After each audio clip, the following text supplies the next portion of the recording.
Welcome to another inspiring episode of A New Edo Has Risen, your weekly window into the transformative journey of Edo State under the visionary leadership of Governor Monday Okpeholo. I am your host, Martha Matthews. This week, we embark on a remarkable venture spotlighting the recent facelift in our state, a conversation that has taken center stage. A step that is not just about redesigning structures, but a testament to the governor's broader vision of enhancing the quality of life for all citizens. Since assuming office, Governor Okpeholo has demonstrated that true governance goes beyond mere infrastructure. It is fundamentally about impacting lives and uplifting communities. From the onset of his administration, Governor Monday Okpeholo has left no one in doubt. His mission is to recover, revamp, and revitalize projects abandoned by the past while restoring hope once seemed lost. This week, that mission came alive in a most touching way. The governor approved over 4 billion naira in entitlements for disengaged staff of the defunct colleges of education at Ekiadolo and Igwebe. For more than 6 years, these workers lived in pain and uncertainty. Today, 714 of them, including pensioners, are smiling again.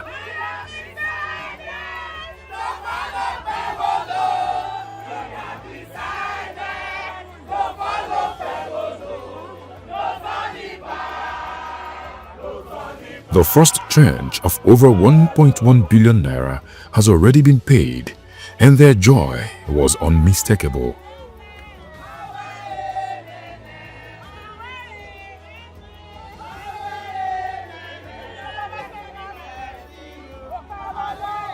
No longer protest and tears, but songs, dances, and heartfelt gratitude filled the air as they hailed the governor for restoring their dignity.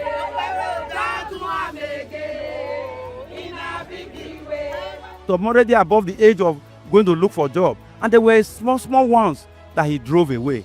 But today now, we are smiling. Why are we smiling? Before Obaseki left, he put up a what I call a kangaroo calculation, that with this calculation, go and pay them.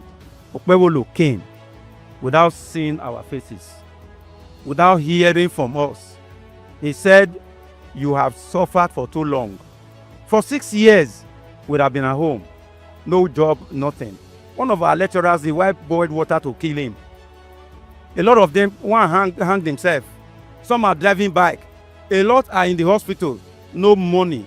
We have lost over 25 of us in this period. But Okpeholo came now.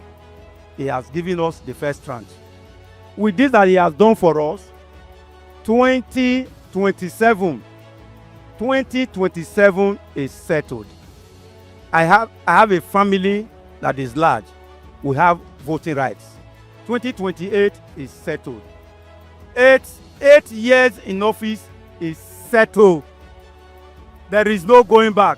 We are here thanking him. We are saying we are grateful that God Almighty that touched his heart to put smile on our faces, and that smile will not elude his family.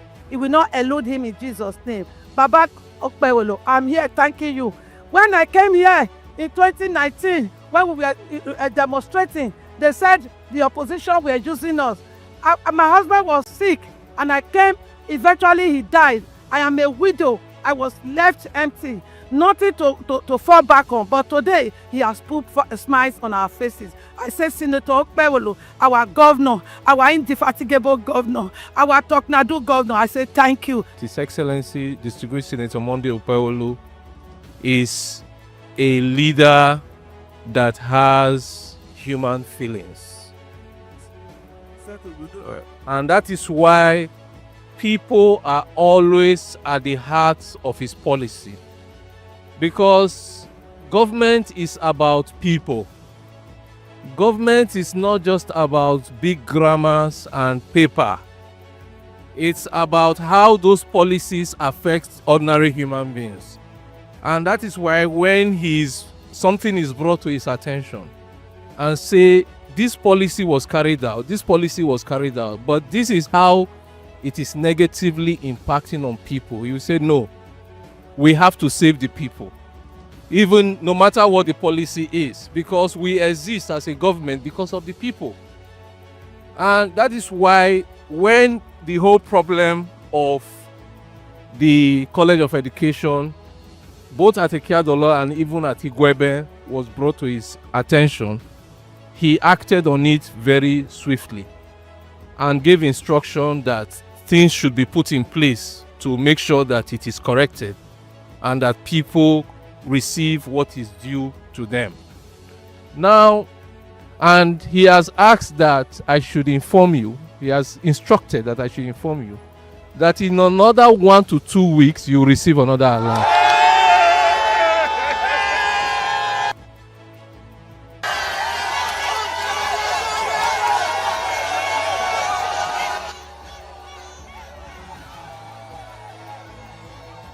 That another alert will come, and they will continue to come like that or until it is totally cleared. So we have a record of the total amount and we have a record of the tranches. Very soon the entire 4-point-something billion will be cleared without any problem. Now we know that that is not the end of it. There are other issues. But you know, like our elders say, when trees fall on top of each other, you remove the one on top first. Yes, so we want to provide immediate succor. This is the tree that is on top. When we have removed it, we will now address others by the grace of God. So, we want to appreciate you. We want to appreciate all the sacrifice you have made. And that is why it is very painful, even to the governor, to see that people who have put in so much years, so much sacrifice, we now have to cry and beg for what is due to them. It is very sad. It's very sad. That is why, as a government, His Excellency is committed to the welfare of workers. We saw all the things he reeled out on Workers' Day, and he is doing more. He's going to do more. Before now, even the disengaged staff of the Edo Star teachers, he absorbed all of them back, and their payments are now being processed. So these are things what he's doing. So it shows His Excellency's attitude towards workers and towards people generally. He treats people with a heart of kindness and a heart of meekness. And that is because he is a man that is after God's own heart. So, we want to continue to ask that you continue to be patient, continue to be prayerful, pray for the administration, and continue to express support for the policies and program of the executive governor. Thank you. May God continue to bless you. Thank you. The government has also released 292 million naira to disengaged staff of the colleges of agriculture and Igoraki and Agenibode. Further proof that justice delayed need not be justice denied.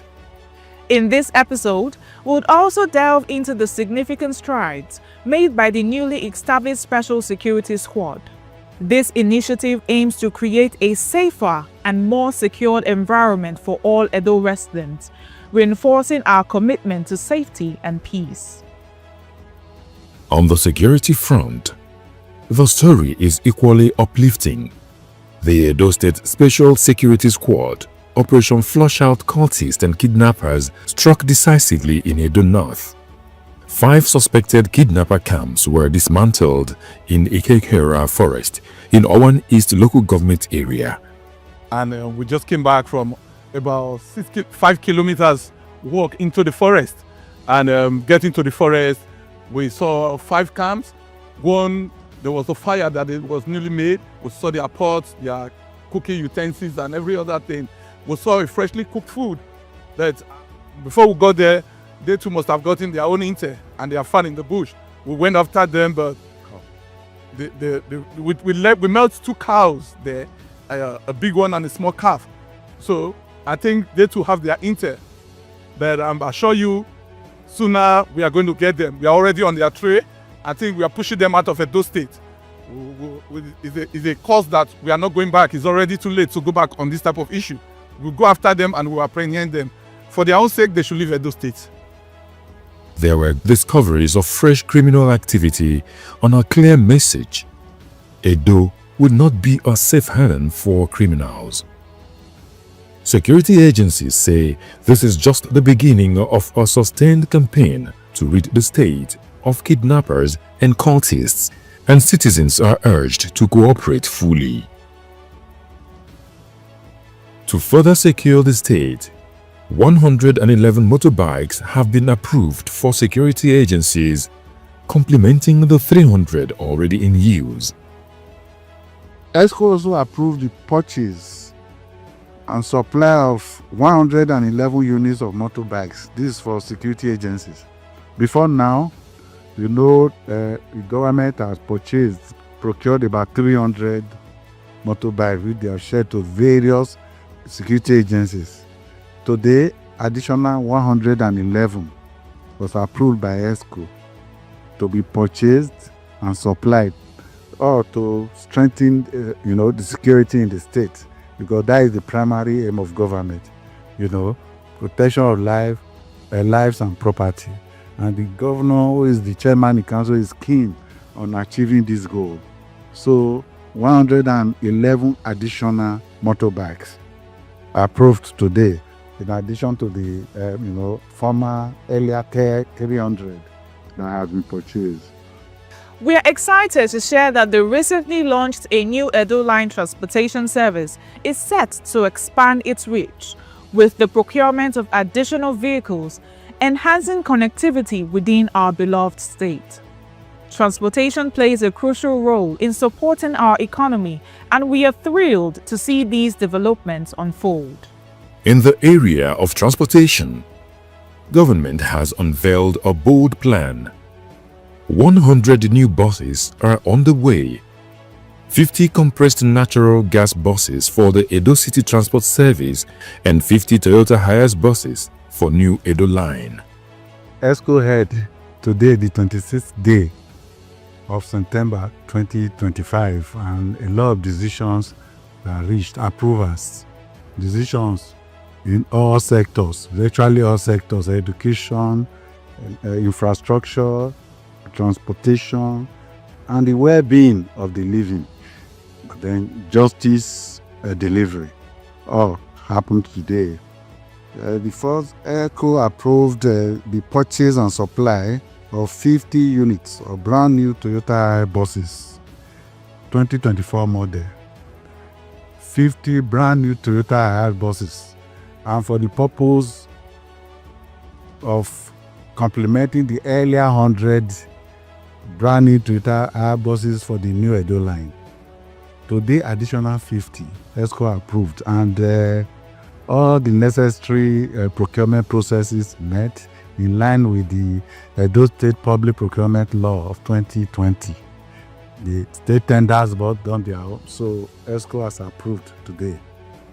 Again, ESCO approved the purchase and supply of 50 units of brand new compressed natural gas buses, 2025 model. This time we have talked of new Edo Line, but you know that there's another leg, ECTS. This one is for the purpose of that. The ECTS, that Edo City Transport, Service. 50 brand new today. CNG this time. That is, compressed natural gas. You know what I mean by that. Additionally, we would explore the transformative initiatives aimed at achieving food security, ensuring that every Edo resident has access to sufficient and nutritious food, a key pillar in the governor's agenda.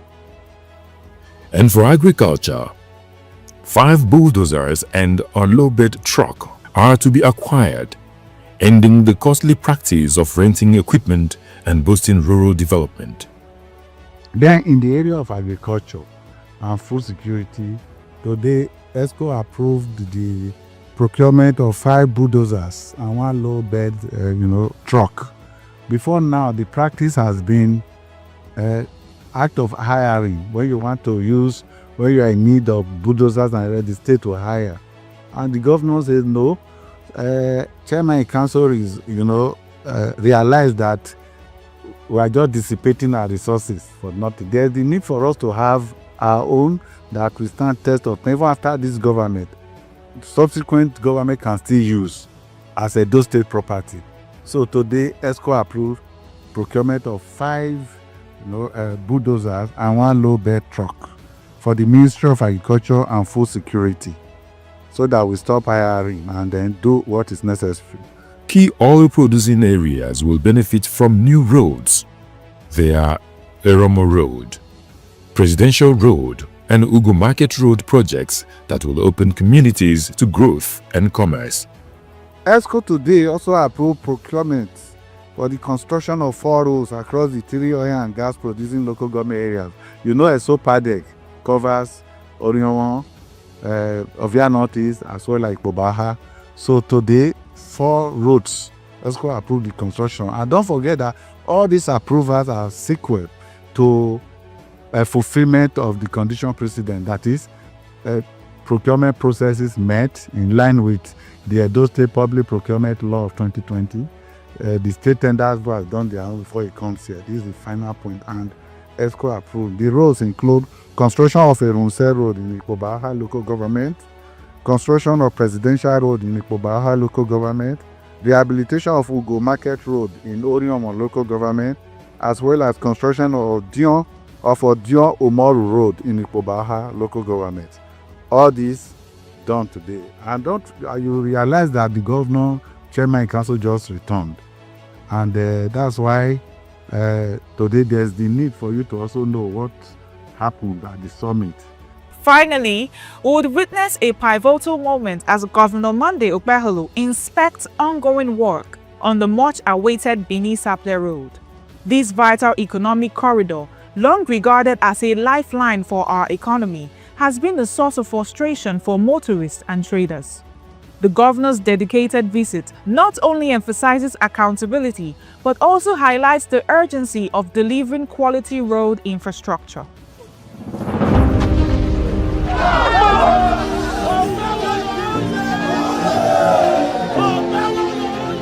We are seeing the progress of work. Surface drain have been done up to 1.5 kilometer completed. We have seen the underground channel which leads to the old Sapele Road, which the contractor have also achieved up to 1 kilometer on that road. Well, the main Sapele Road, which is done on reinforced concrete design. So at that point, the contractor have achieved up to 5 kilometer on rigid pavements, up to 5.5 kilometer on storm-based work done. And we can see that even His Excellency Senator Monday Okpeholo stopped to check to ensure that the reinforced concrete that is being used met up to the standard, and we measured it. We saw that the contractor is doing what is specified in the project's BMA. So far, so good. We thought I've said we are on the right track. The contractors are doing very fine. I have no doubt with their capacity now, to what I'm saying, and they are promising me by December we'll commission this road.